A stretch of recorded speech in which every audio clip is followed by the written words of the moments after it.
윤석열 전 대통령이 2차 소환 일시에 출석하지 않으면서 내란 특별검사팀이 오는 5일 재소환을 통보했습니다. 윤 전 대통령도 이날은 출석하겠다는 의사를 내비쳐 조사는 성사될 것으로 관측됩니다. 취재기자 연결해서 자세히 알아보겠습니다. 이준엽 기자.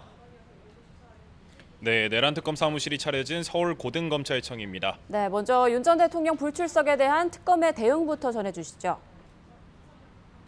네, 박재영 특검보는 오늘 오전 서울고검 기자실에서 브리핑을 열고 윤석열 전 대통령의 소환 불응 사실을 거듭 확인했습니다.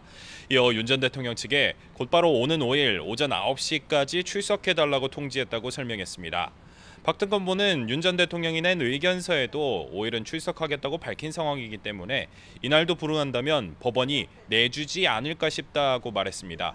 목적어를 생략했지만 체포영장을 청구하면 발부가 될 것으로 예상된다는 의미로 풀이되는데요. 박 특검보는 이에 5일이 마지막 출석 통지일 거라고 강조했습니다. 윤 전 대통령 측의 반응은 나왔습니까? 네, 윤 전 대통령 측은 일단 YTN에 5일에는 출석하겠다는 입장을 밝혔습니다. 애초 5일이나 6일에 특검 출석을 요청했던 만큼 이번 특검의 소환 통보에는 따르겠다는 건데요. 다만 오전 9시에 출석할지 지난 1차 소환 당시처럼 오전 10시로 시간을 미뤄달라고 요청할지 등 구체적인 입장은 아직 발표되지 않았습니다. 앞서 윤 전 대통령 측은 윤 전 대통령의 모레 내란 재판에서 종일 증인 신문이 진행될 예정인 만큼 건강상의 문제를 고려하면 나흘은 쉬어야 한다며 출석 연기를 요청했습니다. 네, 일단 조사는 성사될 것으로 예상되고 있는데 양측의 앞선 기싸움이 어느 정도 영향을 끼친 것으로 보이죠. 네, 그렇습니다. 특검은 앞서 말씀드렸듯이 윤 전 대통령이 추가 소환에 불응할 경우 체포영장을 재청구하겠다는 의지를 내비쳐 왔습니다. 특검은 이미 한 차례 소환 조사를 마친 만큼 추가 청구 영장에선 첫 영장 청구 때보다 적시된 윤 전 대통령의 혐의도 확장될 거라는 점도 고려했는데요. 혐의가 더 넓어졌으니 영장 발부 가능성도 더 커진 거로 판단한 것으로 보입니다.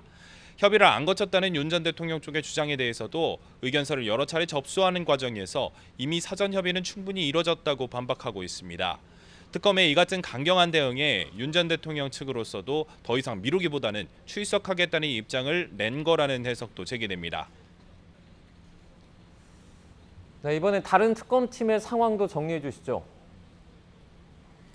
김건희 특검팀과 최상병 특검팀 모두 내일 현판식과 정식 출범을 하루 앞두고 이사와 법리 검토 등 막바지 준비가 한창입니다.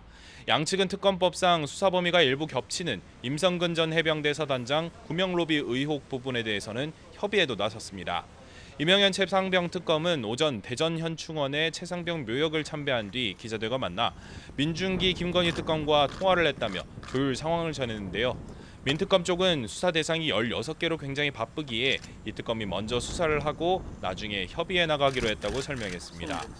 민특검도 출근길에 기자들에게 법적으로 중복된 부분이 있어서 앞으로 최상병 특검과 협의하고 조율해 나가기로 했다고 말했습니다.